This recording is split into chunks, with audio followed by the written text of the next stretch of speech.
I'm Josh. I'm here to tell you a little bit about what Fiddler can provide in terms of our computer vision workflow.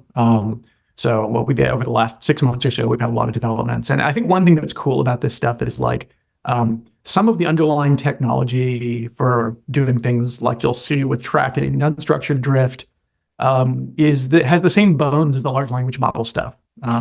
We thought about how to deal with unstructured data a long time ago, and I think it's served the platform really well. So this will be a combination of monitoring and explainability for images now. We have mechanisms now for providing sophisticated image explainability for both image classification models and object detection models. This helps to do things like identify anomalies and patterns that might be throwing your model off. It can help humans who are working in high stakes environments and making decisions based on the recommendations of models, understand why the models made those decisions. Here, let's look at the thing on the right. And you see an image with the output of an object detection model overlaid. So you can see some bounding boxes. So there's a tennis court with a couple of boxes around some humans, and there's a tennis racket, and that's all the model output. And what you'll notice is that there's a set of colored pixels sort of overlaid on top of the image. And that's Fiddler's analysis from an explainer that we call SIG, for segmentation integrated gradients. I'll get to that a little bit more further on. But that's telling you what parts of the image the model's paying attention to when it makes that particular assessment for that bounding box and that particular confidence level. One of the things I like to call out in this example is that the model doesn't just look at the racket, the contents of the bounding box, to figure out what it is. It cares about the rest of the context of the scene. So in this case, you see that the arms of the human, from the model's perspective, are also a really important part of reinforcing the hypothesis that that thing is indeed a tennis racket.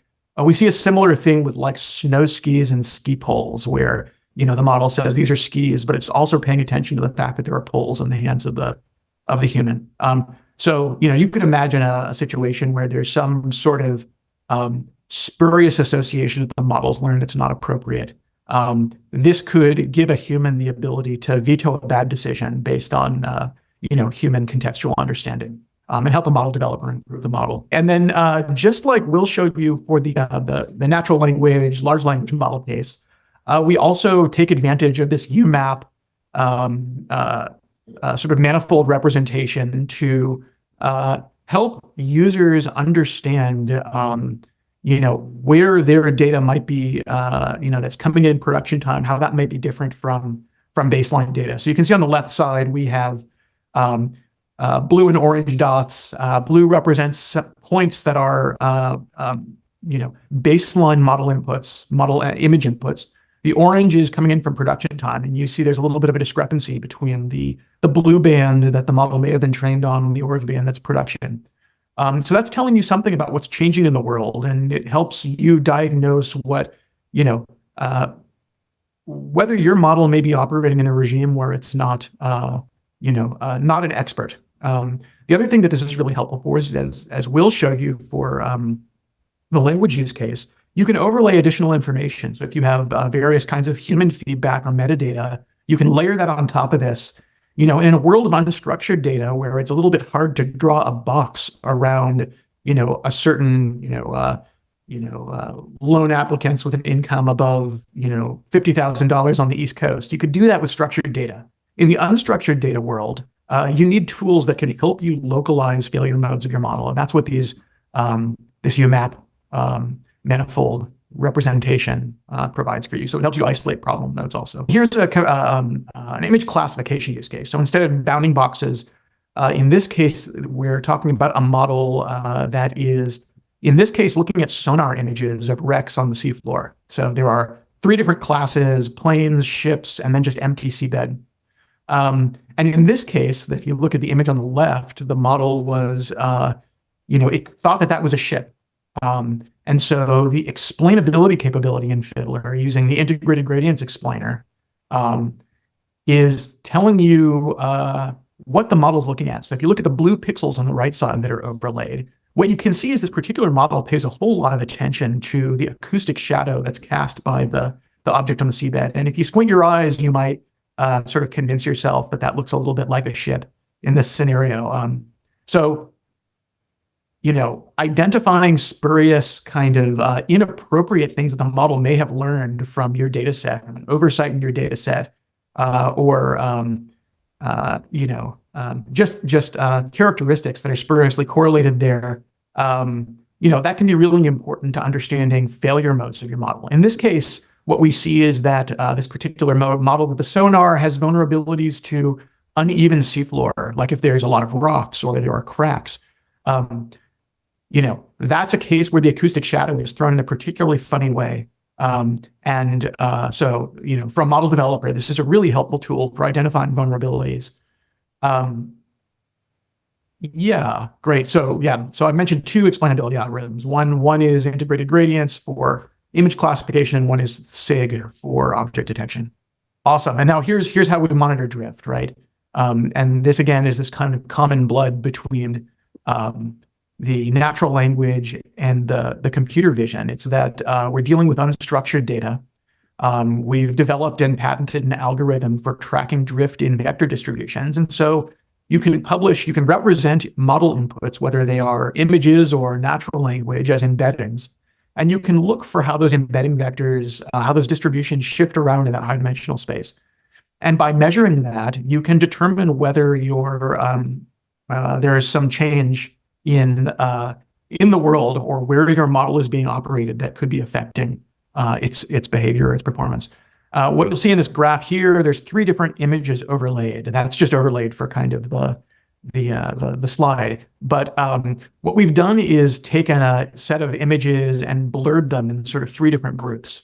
So as they get successively blurred, the model gets less comfortable with them. And we take the embeddings from the model, and what we can see is the model perceives them differently. It's the way it's distributing these embeddings is different, and that's trackable here. So you can use this to throw alerts, just like Will showed you, when your model is operating in a regime that it's unfamiliar with. And in the majority of cases, this provides a really nice proxy for model performance. In lots of scenarios, we don't have ground truth labels, so it's not straightforward to measure the model performance directly, or that may not be available immediately.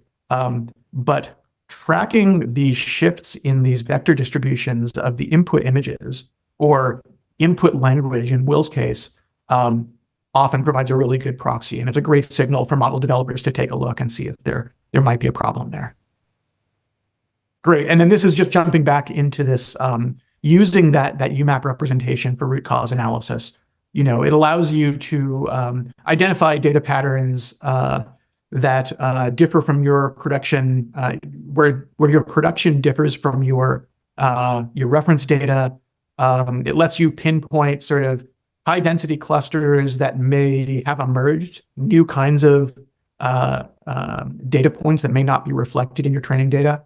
And it can help improve that human in the loop decision making. And again, all of this is accessible via that query interface for producing reports or lists of drill down deeper, if you need to do further investigation outside of the platform. Super. Okay, so now we're going to cut to a little demo of that computer vision workflow end to end, which I think is pretty cool.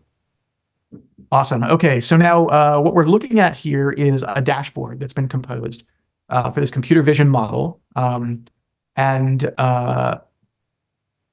You can see there's a variety of different metrics, how much traffic's going to the model accuracy on the upper left.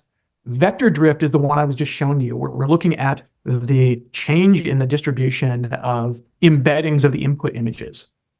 And what you see here when we zoom in on this plot is there's kind of a stair step. So for this example, we've injected a different distribution of images that have some different characteristics in that second time period. So when that drift number goes up, that's telling you that something is changing in your inbound data with respect to your reference data. And in order to root cause what's going on here, we'll click into one of these windows, and Fiddler is going to pull up the data from that particular time window. So then we can click that embeddings button, and it takes us to this representation where we can overlay in this dimensionality reduced representation baseline data and production data. And what you can see is there are certain areas in which the production data is differing from the baseline. So that's the thing that's representing the change in the world that is, potentially causing, I don't know if you saw on the upper left, but there was a drift in the accuracy also. So we can drill into this. We can root cause, specifically the orange points that are not close to the blue points. And that's going to show us examples from this data that is dissimilar from our reference data. And in this particular case, there's some distorted images. There's some broken ship hulls and wrecks that are particularly broken into little pieces. So, with this distributional drift is real, and we're detecting it. And then we can overlay the explainability analysis on top of this. So we can look at this kind of interactive overlay of XAI on top of this to try to understand some of these things about what's driving the model in these predictions. So here, again, you'll see the same thing about the model over-indexing on acoustic shadows, and all kind of in one workflow. So I think that's pretty sweet. Awesome. So hopefully you guys can all see this other window. Landing page of the Google platform. I want to jump into an object detection example. So this is, and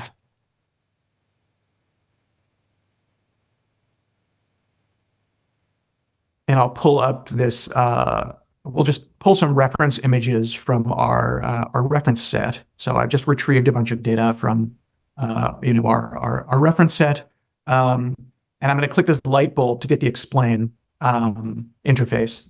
And, in real time, in about 10 seconds right now, we're running this segmented integrated gradients algorithm. This is a proprietary algorithm that is quite performant. So that calculation was just performed on CPU, in 6 seconds that time. It usually takes about 10, but it seems to provide really good results. So we're looking forward to, writing a paper on this, because I think the alternative algorithms for object detection are very computationally intensive.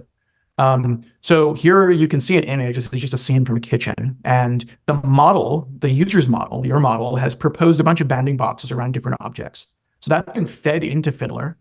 And what Fiddler provides then is the ability to overlay information about why the different object proposal was made. So this is a very interactive interface. You can adjust things about the way that, that information is overlaid, and you can adjust some sort of contrast settings. What you may need for a particular use case can vary a little bit. So there's some nice operator settings. We can look at what's causing the oven hypothesis, what regions of pixels. There's an interesting thing about the knives on the wall. It turns out that the model, when it sees knives, it's more confident that it's a knife if it's with other knives. That tells you a little something about the data set that the model was trained on. Again, we see this behavior where, yes, the sync matters for the model's decision making. But there's also context outside of the bounding box that's important for that same hypothesis. So some of the strongest attribution is coming from the faucet. I just wanted to show you one interactive example. I think, the users of this feature have been really, really pleased with, their kind of ability to tinker a little bit. And as I said, it's real time and quite fast.